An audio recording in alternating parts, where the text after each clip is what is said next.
Syndicated presents Shep and Sean, featuring Matt Shepard and Sean Baligian.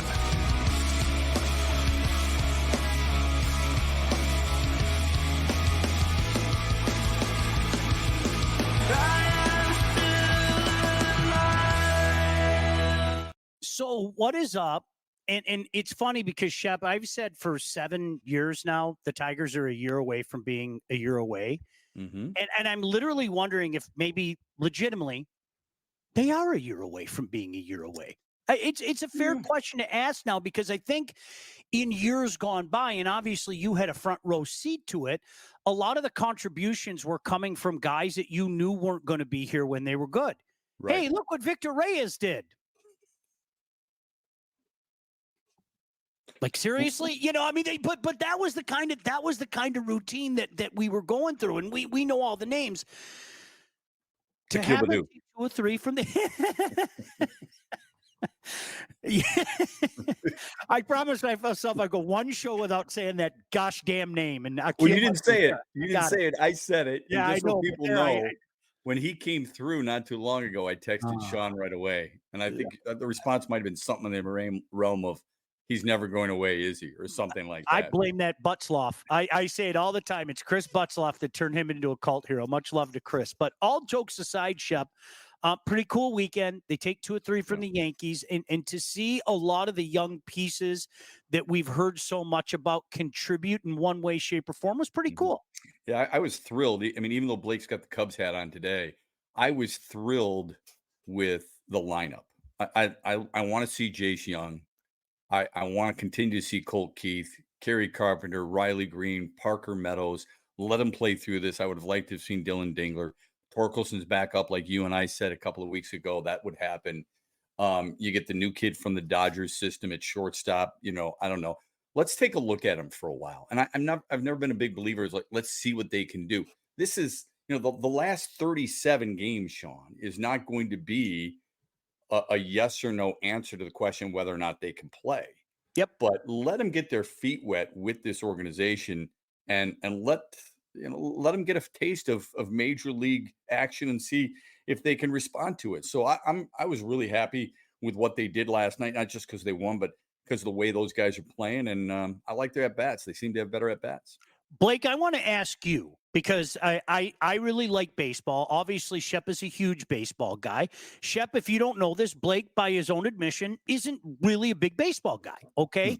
Shep, Blake, do you have more excitement when you hear about all these young names and you actually see these young kids coming in? I mean, does that do anything for you, or are you about to go into football mode and Tigers be damned the next month and a half?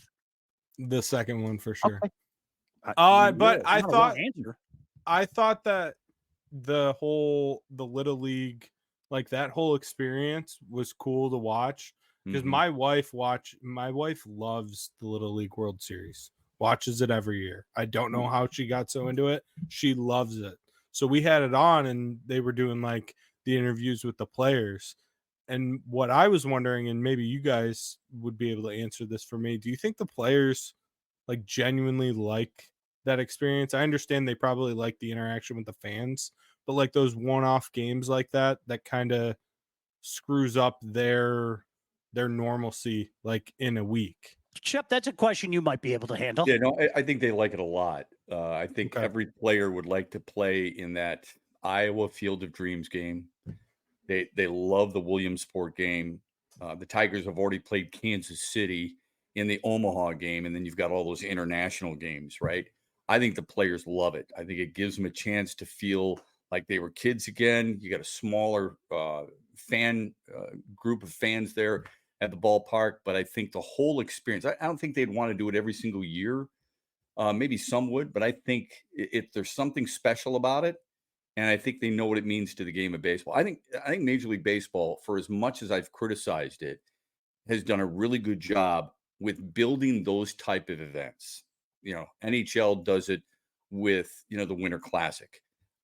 I would like to see more of that. Not that you have to do Winter Classics, more Winter Classics, but more special moments where you play a game, Sean would know this better than I would, someplace in Canada that may never get an NHL game. Agreed. Do it someplace where it's meaningful. You know what I mean? And I think, with football, they do that once in a while. They do it over in Europe, and they'll do it in Mexico and stuff like that. I would like to see the professional sports take their games, a game that wouldn't disturb the schedule all that much, to a place where they don't see the NFL. I don't care if it's Boise. I don't care where it would be, but give those people a chance to watch an NFL game close by and up close in person. I think that'd be really cool. You know what's interesting? Whether it be one of the outposts, when crafted Hockeyville, the whole Hockeyville series, whether it be one of the outposts in Canada or even in Calumet, like Shep, I went up to Calumet, and 5 years after they had that game, there was signage everywhere. There were improvements to that beautiful old Coliseum. People were still talking about it when we were up there and covered a few games for the State Champs Network. And it was awesome. And I don't care what anybody says. I will never, ever get tired of those grassroots, what people refer to as cheesy events. I think they're fantastic. Call it Gouda, call it Swiss, call it Brie. I don't give a crap. I think it's fantastic and great for the game. Yeah. How does it hurt the game? It can't. Yep. All you're doing is, it feels like it's the right thing to do. That's kind of cheesy. I understand that. But it feels like it's the right thing to do, to get back to the people or closer to the people who may not always give you that opportunity. You're getting away from the corporate sponsorships. You're getting away from the expensive seats, and you're bringing in people because you're showing you care. Yeah, it's natural. It's natural community engagement. Right. Yeah. Which is hard to do for professional sports leagues. That's why they should do it, Blake. That's why they need to do it. And I'm not saying do it every weekend. Okay. I'm saying make it special, make it a buildup. Sometimes those are more important. Figure out certain places in advance, years in advance. Make other cities go, man, please let it be us. Almost like an Olympic committee decision. And when it's finally granted, people are like, yes, we get it this year. Make it a big event, just like they do with the NFL draft. It'd be really smart for more teams or more leagues to do that, like Major League Baseball has done. I got to give them some credit, even though I think they've screwed up a couple of things. I think they got this right. Couple comments. I certainly want to get both your thoughts on what we saw on Saturday, and I'm just not going to put a lot into it. I'm not. I think there were some things that were answered. There were things that I like to see, et cetera, et cetera. As David said, seriously, it's college football season now. It's game week. I was just joking with these guys. I was watching some of those camp visits on the Big Ten Network. Man, I don't know what it is about those shows. I dropped my pants around my ankles, and I was like, the Hoosiers are going to be so damn good this year after watching the show. What the hell do I care about the Indiana Hoosiers? Nobody goes to their gosh damn games. But I'm so desirous of football right now. I'm running around in the front room like a penguin going, bowl bound Hoosiers. I mean, I think that's where we're at right now. We all need college football. As Eric said, it felt like football weather today. Also asked, did you watch the Galarraga thing on ESPN? I did not. I heard good things about it. Unfortunately, you have no reason to remember this, Shep. I lived it. That was, we were at that game, and it was just like, huh? I mean, it was just. My bigger problem with that, Sean, you're right. I do remember that you lived it, because you couldn't stop talking about it, and rightfully so. My bigger problem is with Rob Manfred. And he says he doesn't want to open up a Pandora's box. It's not that hard of a decision. No. Jim Joyce admitted it. Every player on the field of play knew it. Every broadcaster, writer, and fan who was there knew what happened. There's no Pandora's box when you're making a wrong a right. You don't have to. This does not mean you have to open up a Pandora's box and say, that guy was safe on this play, he deserves a single. Let's add 0.05 1,000ths to his batting average. This is unique. You have the power to change it. You've chosen not to. It's a poor decision on your part. It's a really weird thing. It just is. I mean, that I remember that whole week, and I don't care what anybody says. I feel sorry for Jim Joyce. I do. Yeah.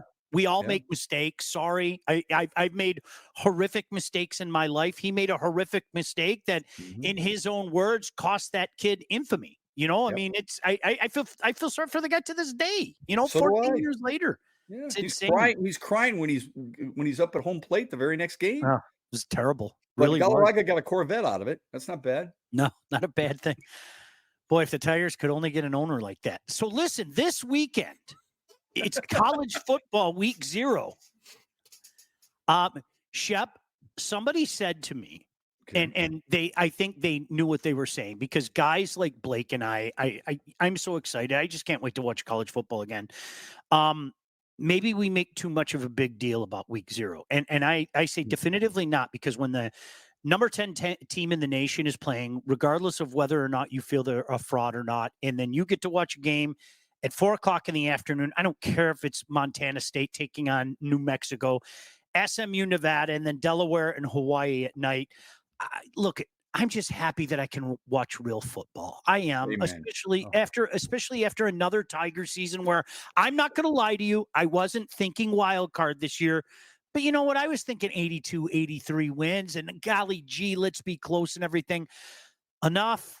I'm still going to keep one eye on that. But gosh damn it, college football's back, and I don't care who's playing. Real football is being played this weekend. Well, I was the wrong person, because I thought the Tigers would challenge to win the division based on Minnesota being 10 or Cleveland being 10 games under 500 last year, Kansas City finishing last place, Chicago a turmoil and mess, and just thinking that at some point Minnesota would come back to the pack and Detroit would improve a little bit.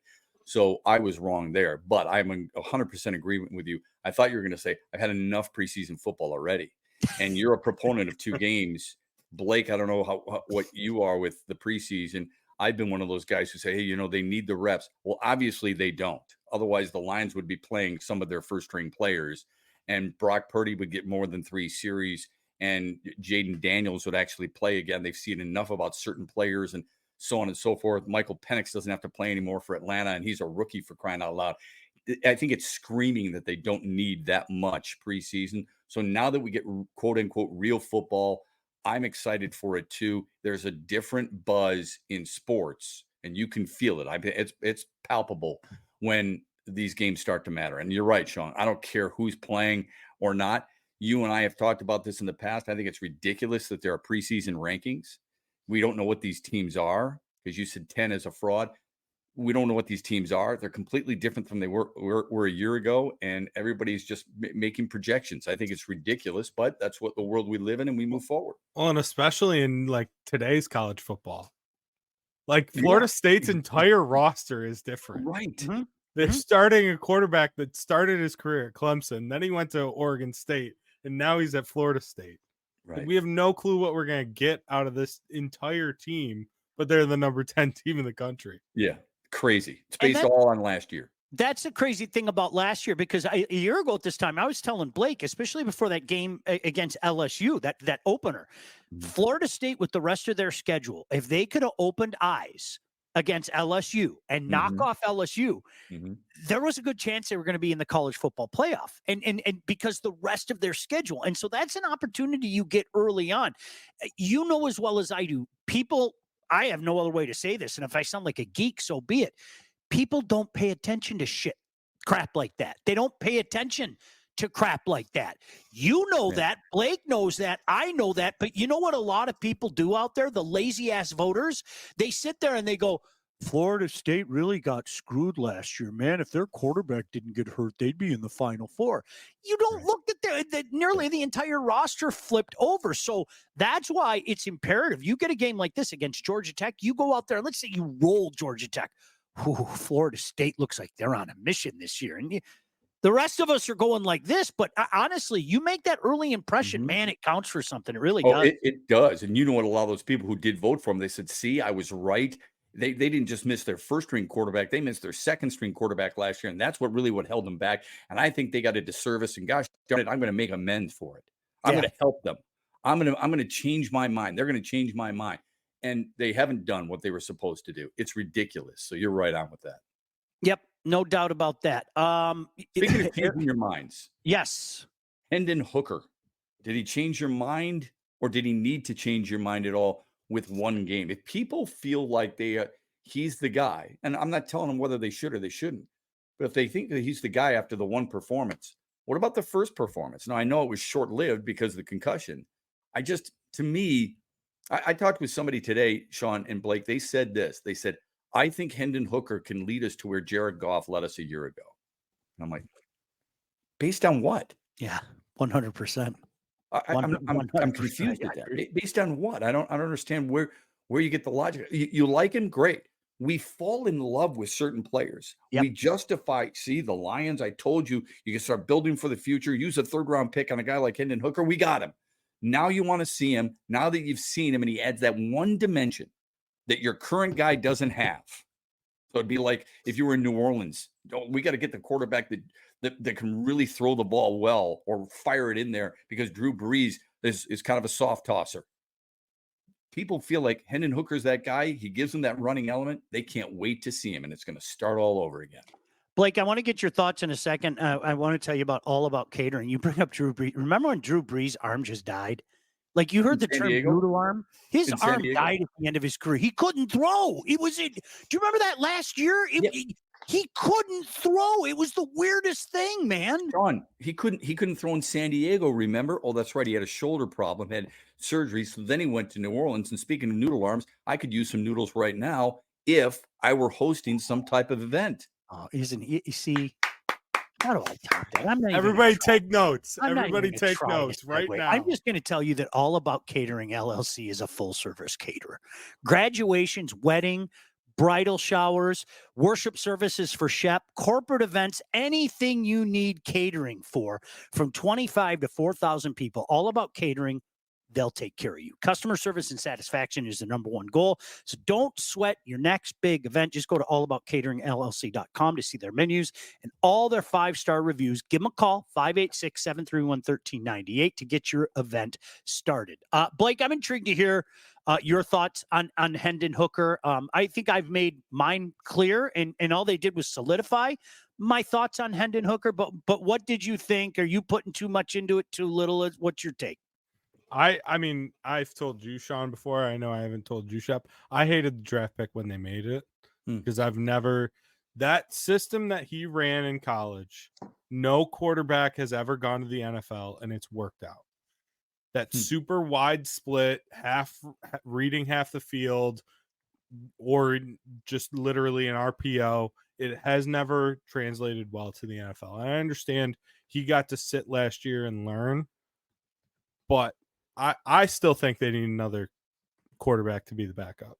I don't have faith in Hendon Hooker at all. So without being a smart ass, here it comes. When you say the system, what do you mean by the system? Number one, number two, because I don't know what I don't remember Tennessee divulging what their system is and whether or not he suited it properly. Number one, and number two. How do we know he wasn't making the proper adjustments to give him a little bit more leeway within that system and do things that you originally might have thought and really we didn't know? So they run the old Art Briles offense, which has been termed now the veer and shoot. So it's basically super, super wide outside the number splits for the wide receivers, and you're just reading half the field. That's the system that Tennessee runs. Okay, well, if you got the ball in the middle of the field and you got two receivers outside the numbers, that's really split wide. Yeah.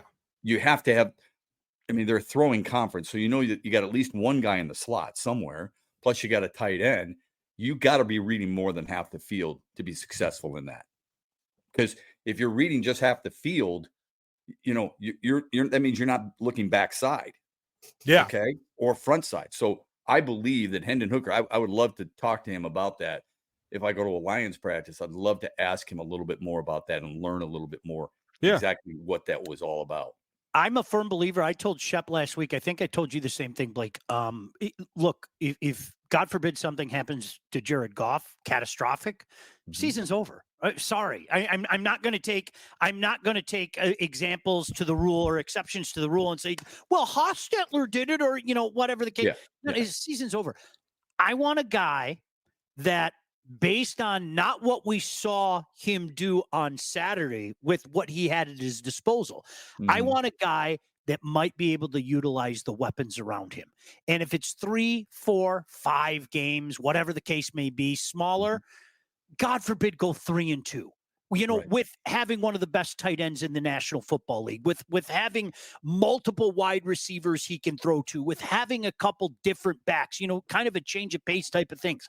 I'm not looking for the world from my backup. I'm just not. And I know a lot of people made the argument for Tannehill. I saw people make the argument for Tannehill out there. I felt that Hendon Hooker was capable. Now, consider the source. I was somebody who was dead set on voting for him for a Heisman Trophy until he got injured and then, kind of took himself out of it. And you know what? On Saturday, he solidified it. And somebody brought up a great point, because I know what people are going to say. People are going to say, well, who did he do it against? Right. That wasn't Kansas City's 1s and 2s. Well, this just in wasn't Detroit's 1s at his disposal either. Correct. Right. Good point. And I think that counts for something. It really does. You're 100% right on that. I'm glad you brought that point up, because you've got to have that balance. There's no doubt. If it were 2 or 3 games, I wouldn't have a problem with it either. I'm not of the belief that if Jared Goff goes down, the season's over, because I believe this front office, recognizing what it has and the opportunity that awaits, would make something happen. So that to me, and if Hendon Hooker can be as good as you may think he can be, he deserves the opportunity. I mean, this is what young guys, when they get drafted, this is their dream. This is what they want. Give them the chance. Who's to say, especially after Blake just pointed out that he learned under a year, who's to say he can't come in and be at least somewhat effective in the first couple of starts of an NFL career? Not saying that he would lead him to an NFC championship or a Super Bowl, but I would feel comfortable enough where the coaching staff knows enough to say, let's give him a couple of weeks, 3 weeks, see what happens, see if he can keep this boat afloat. And if we got to make a move, we make the move. Do you guys feel better about Jake Bates? Yes. So do I. A lot better. I didn't think he was going to make it. Personally, there were things about him, and I mean, you got to remember, this is a guy that hasn't kicked that long. Okay, he was kicking off in college, mind you, and with all the short range misses, I mean, you don't like the extra point miss, but for him to connect from multiple places, and yes, even in a fake football game, for him to hit on that last kick, I think that's huge for the guy. I do. Those are big kicks for him. I mean, sure they people may not think it's a throwaway game. Guess what? It's not a throwaway game for him, because he knows if mentally, I miss this, I could be gone. Yeah. So those are all, to me, they're all pressure kicks for him. Now, they're not the same pressure you're going to have when you're lining up for a game winner against the Rams on opening week. But for him to keep a job and fulfill a dream, it's a big deal. I will say, though, you feel good? The inconsistency on extra points does scare me. Terrifying. Because and you guys both know this, in the NFL, there's a lot of one-score games. So if you're missing extra points, that can really change the outcome of a game. And I mean, obviously, Dan Campbell's not afraid to go for 2 or go for it on 4th down. So that helps. But I feel like the most important thing I want out of a kicker is he's 99.9% on extra points. Yeah. So, yeah. Yeah, I would agree with that, because that can come back to nip you. 99.9 is pretty high, considering they've moved it back. Even Matt Prater missed 1 or 2 a year ago. I'm with you guys. I want him to make, and I know there's no gimmies, but for me, he's got to be making those of 40 yards and in regularly. That's not too much to ask for from an NFL kicker. So if you're lined up and you got it from 38 yards, this is almost automatic. That's what my expectation is. Kansas City's got one. He's the best in the business. It's a big reason why they've been successful. We don't think too much about special teams until they come back and bite you in the ass. Yep, no doubt. I want to talk a little bit more about field goals. Austin had a point about the quarterbacks as well, but first let's talk about legacy. Did you know that thousands, and I do mean thousands, of Metro Detroiters have already called Legacy Partners to get help with their home and auto insurance? Our friends at Legacy Partners are one of Southeast Michigan's top independent insurance agents. They provide a full-service, one-stop solution for all of your insurance needs, personal and business, large and small. Trust me, my family just did it. They hooked us up. They'll hook you up as well. What they do, this is the legacy difference. They help our listeners by fixing mistakes other agents have made, asking the right questions to get the right coverage put in place to properly protect you, and yes, save you some money. Chances are, if you haven't checked your policies in the last year, you're probably paying too much and you could be underinsured. What are you waiting for? Give Legacy Partners a chance to help with your home, your cars, life insurance, Medicare enrollment, business insurance needs. They can and will hook you up. 586-209-4106. That's 586-209-4106, or visit legacypartnersins.com to get started with your new quotes. Shep, I say this to Blake all the time. Guys like us in our era, it was so mind-boggling that Dan Marino threw for 48 touchdowns and 5,000 yards in 1984. Yeah. And the fact that it didn't happen again for like 20 plus years really tells you how incredible. I don't think anything, and I'm not joking when I say this, I don't think anything has jumped up as much as guys in the National Football League routinely hitting 60-yarders now. Yeah. I mean, back in the day, guys like you and I, dude, did you see Mark Mosley hit a 48-yarder to win it? Yeah. Raphael Septien hit one from 49. Like, these guys are like, hold my beer. 66 yards over the weekend, and I know it's exhibition, it's but crazy. It's nuts how the length of these kicks. It just seems like it happened overnight, man. Everybody's Matt Prater now. I know. So Chester Markle couldn't do it. Fred Cox couldn't do it. Garo Premium couldn't do it. Why can these guys do it now? I don't know. Is it strictly all strength? It's funny when we talk about guys being bigger, stronger, faster, we always associate it to the wide receivers, the tight ends. Look at how different they are now from tight ends way back in the day. All right. There's not many guys now who run the same routes as, Ron Kramer did back with the Green Bay Packers. These guys are fast. They're almost like another receiver. The running backs, obviously a lot faster. The linemen are religiously much bigger. We fail to recognize the kickers. So it's a great point, Sean, on how the kickers have gotten their legs are so much stronger. There's only two kickers, right? There's only two kickers in the Football Hall of Fame, right? It's Jan Stenerud and Morton Anderson, right? Yeah. So, I think that's it. I think there's just two. And punters, Ray Guy is in there. I don't think there's another punter that I can recall. But anyway, that's it. I wonder how much this will change things moving forward with the Hall of Fame when guys if they can stay as long. I mean, Adam Vinatieri is going to be there, but if they continue to hit these long field goals like you're talking Stover's got to be, right? I mean, right? He's got to be, right? Yeah, would you think so? I think he's the most accurate kicker, right, of all time. I believe so. Matt Stover. Yeah. I feel like Janikowski was the one that bridged that gap. Like he was the one where it really started. Yeah. Like dudes were just bombing kicks. I think you're right about that, Blake. That's when Al Davis made him.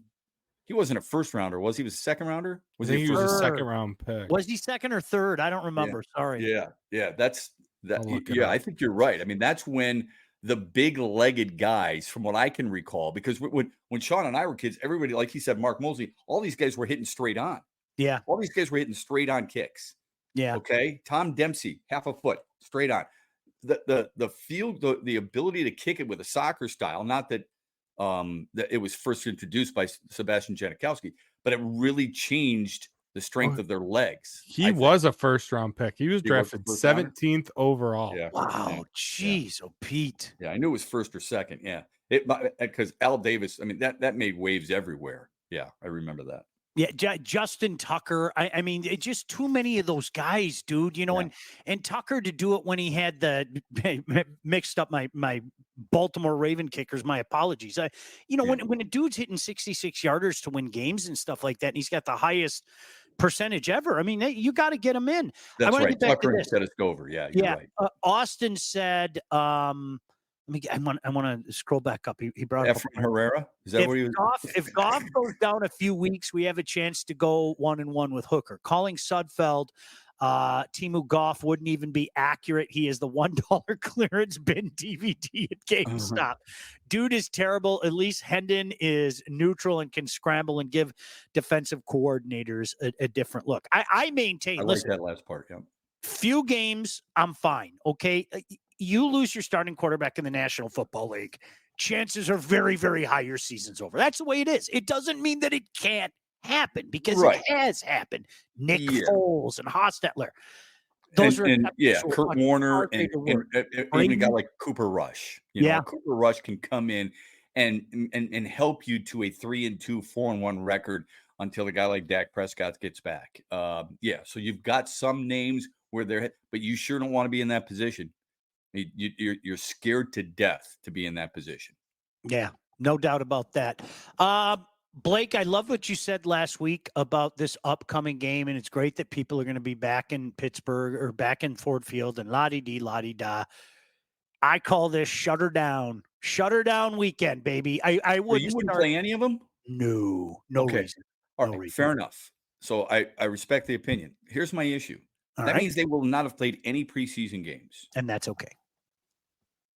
Then I don't want to hear week 1. Do not tell me week 1. They haven't played since San Francisco. Don't tell me that. Well, we didn't have a rhythm. I'm with you. We still are working things out together with. Don't feed me that because you had the chance. I want to see him play 3 series. I want to see him play 3 series in the first quarter. Maybe even if there was 2 series in the first and 1 in the second. I want to see him play 3 series and then get him the hell out of there. Certain guys. And if you tell me, Blake, I know I've said this to you before. If you tell me the difference between success and failure in the regular season is a guy that goes out there and plays a series or 2, I'm just not buying it. I mean, that's an argument that I've heard people say. So that's why, Shep, you're right. I lost the right to say, golly gee, what happened? These guys came out of the chute so slow. I lost the right, and I'm totally cool with that. I'll side with Blake and his bubble wrap. Yeah, but if I'm with you, I just think obviously the coaches know a hell of a lot more, and they know exactly what they're doing, and this is where you trust Dan Campbell.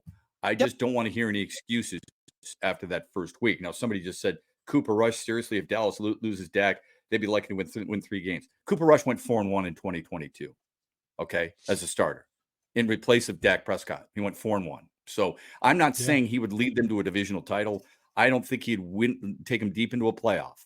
All I'm telling you is for a short period of time, there have been guys who've been able to come in and lead the charge. Cooper Rush is a good example because Dak Prescott went down and there was seriously people in Dallas going, stay with this kid. They're 4-1. He's throwing it on the dime. Remember that? Yeah. Right? Yeah. Jimmy said, love this about kickers. Shep mentioning Mark Mosley from my beloved Redskins is music to my ears. The Chester Markle bit was cool.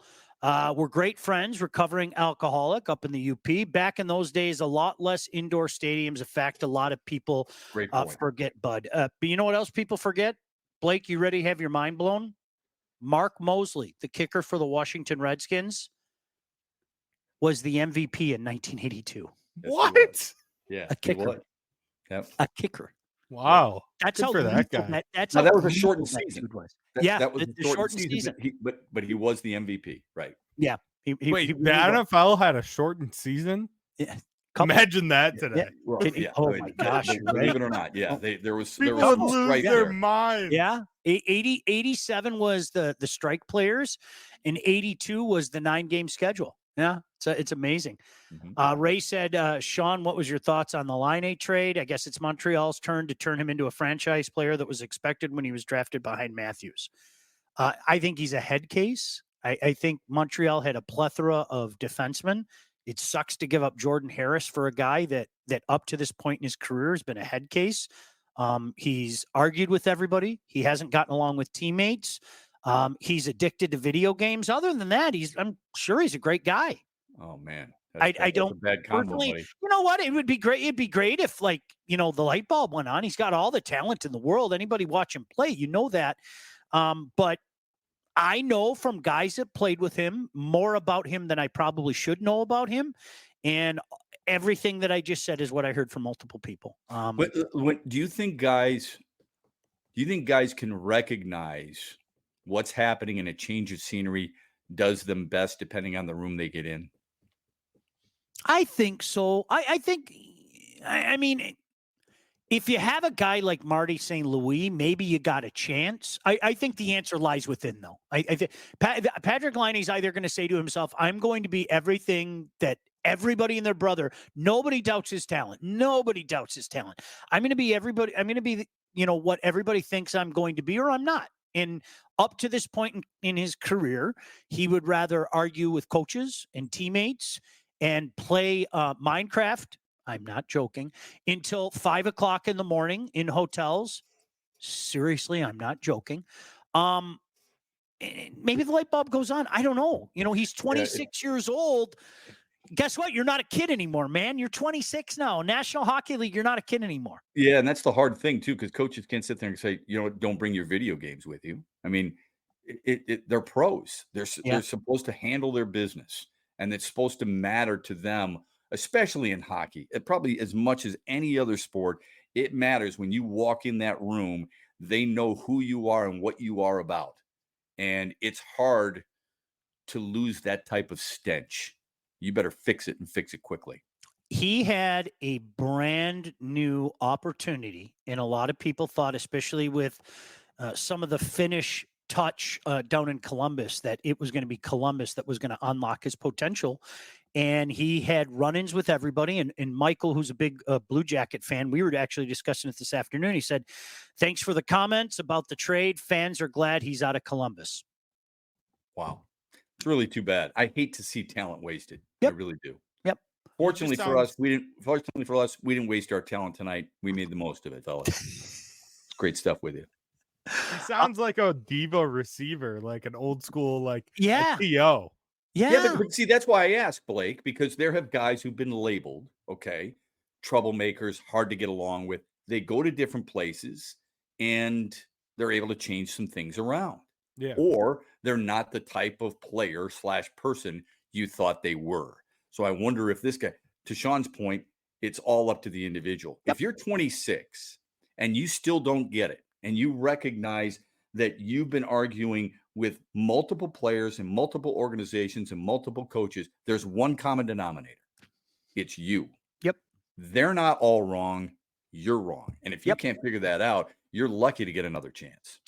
Yeah. Let's talk about our friends from the Wealth Advantage Group. Mike and Jeff, I know they're looking forward to college football season. And if you're ready to take charge of your financial future, look no further than the Wealth Advantage Group, located in historic downtown Northville, owned by two brothers with over 20 years of industry experience. The Handsome brothers right there.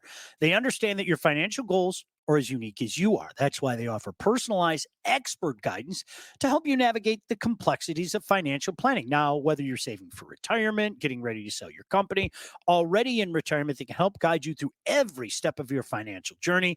They work with clients throughout all stages of life and have clients in over 20 different states. Look, the investment world is a complex one.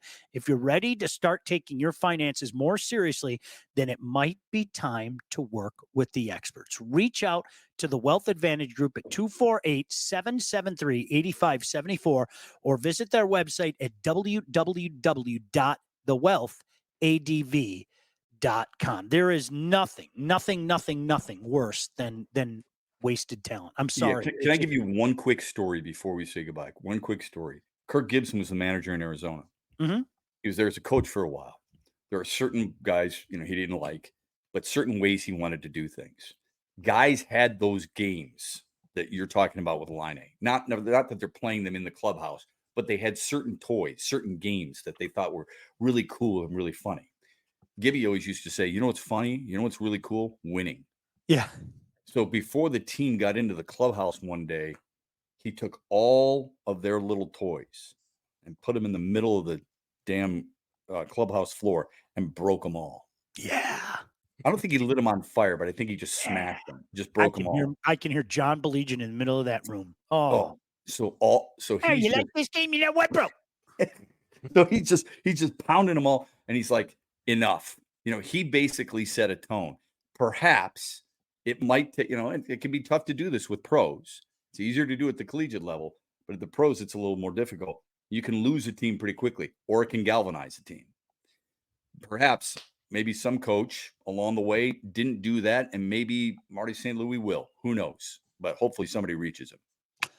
I think it'd be funny if one of the younger players on the team, and Lord knows they have a very good and young and incredibly talented core. I think it'd be hysterical if one of the players, if Nick Suzuki got up in his face and said, look, we don't pull that shit here. Right. There you go. That would be great. Jar. There's a reason why he's wearing the C, and I don't care if he's 23, 24 years old. We don't play that game here, and you want to be here. Gosh damn it. That's twice today, isn't it? Yeah. 3 times. Yeah. I want one of the young players to just beat his ass in a video game. Jar. Yeah. I don't have a jar. Just Sean has a jar. I have a jar. Just Sean's got the jar? Yeah, I can say whatever I want. Yeah. Surprised you haven't egged him on more. I do. No, but think about that. You're on the road. You're in Vancouver. All your boys are going out and we're going to play Minecraft. I know. You know what he needs is an ass kicking. I'd go in there and just open up a can of whoop ass on virtually. And just say, hey, dude, you're 26. You're single. What are you doing? You realize what's down the hall, right? You realize we're in Montreal. And I need to build my village. You're playing of all games Minecraft. Nerd. Loser. It's like Revenge of the Nerds. It's like come in like ogre and just yell nerd. At least play like Call of Duty or something, man. Do all right, something. Listen, Lindsay Broadwell. Before we get out of here, because I have a big Minecraft tournament I got to get to in about 11 minutes. Okay, when it's time to get yourself a new house, whether you're a nerd, you're buying, you're selling, you need to contact the agent that I recommend. There she is, Lindsay Broadwell. Your house is probably the biggest investment you'll ever make, and that's why you need a pro. Lindsay grew up on the mean streets of Northville and has expanded her team all over South. And she's an expert in all facets of the business. And when it's time to move, our friend Lindsay and her team will make sure you get the most out of your house and everything goes smoothly when finding your new home. Buyer, seller, first-time buyer, doesn't matter. Make sure you contact Lindsay at BroadwellHomes.com. She will help you with everything from start to close. Licensed realtor at Real Broker LLC. Start your search today at BroadwellHomes.com. Shep, I know you have the college drop-off this week as well, and then you're busy. We'll catch up again next Monday. I'm sure we'll talk before then. But awesome stuff, man. Thanks for making my day. Appreciate it. Always fun. And guess what? Tomorrow, you and I, Blake, we're going to have some fun, and we'll be friends tomorrow, okay? We're going to talk college football, I have a feeling. That means more money in the jar. We're going to talk college football, and I'm going to challenge you live on the air to Minecraft. Yeah, we'll see what you're made of, Blake on that one, okay? I'm going Blake. See you guys later. Thanks for chiming in. Later. Shep and Sean, featuring Matt Shepard and Sean Baligian. Produced by Todd Losey and Blake Majchrzak. Executive produced by Sean Baligian and Todd Losey. Theme song, incidental music, and related sound effects are from Still Alive by Anti-Ghost.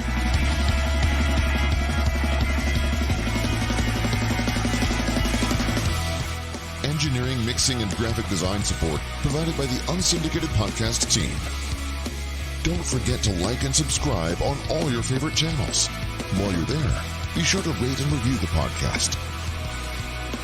Call the Unsyndicated hotline at 248-237-3257.